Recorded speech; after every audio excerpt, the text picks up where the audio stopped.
চারিদিকে এত coaching centre গজিয়ে ওঠার কারণেই কি স্কুলে ছাত্রছাত্রীর সংখ্যা দিন দিন কমে যাচ্ছে?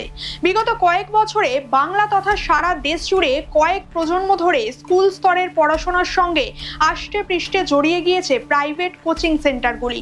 তাই প্রশ্ন উঠছে, স্কুলে না গিয়ে পড়ুয়ারা কেন শুধুমাত্র কোচিংয়ে ভিড় জমাচ্ছে?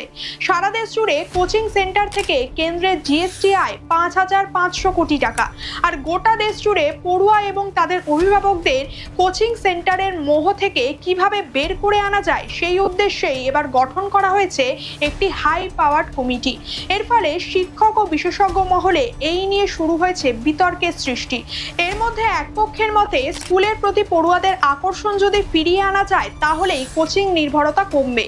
অন্যদিকে কোচিং শীর্ষকর্তাদের মতে, স্কুলে যদি ঠিকমতো পড়াশোনা হতো তবে এত কোচিং ক্লাস তৈরি হতো না, আর সেগুলি এত জনপ্রিয় হতো না। যেহেতু দেশ ও রাজ্যে সরকারি স্কুলের বেহাল পরিকাঠামো ও পর্যাপ্ত শিক্ষক নেই, মূলত সেই কারণেই পড়ুয়ারা একমাত্র পড়াশোনার ক্ষেত্রে বেছে নিচ্ছে কোচিং সেন্টারগুলিকে। অনেকের মতে, স্কুল কলেজে পড়াশোনা হয় না বলেই ছেলেমেয়েরা বাধ্য হয়ে কোচিং সেন্টারে যাচ্ছে। আচ্ছা, এ বিষয়ে আপনার কি মত? আপনার মতামত অবশ্যই কমেন্ট করে জানাবেন।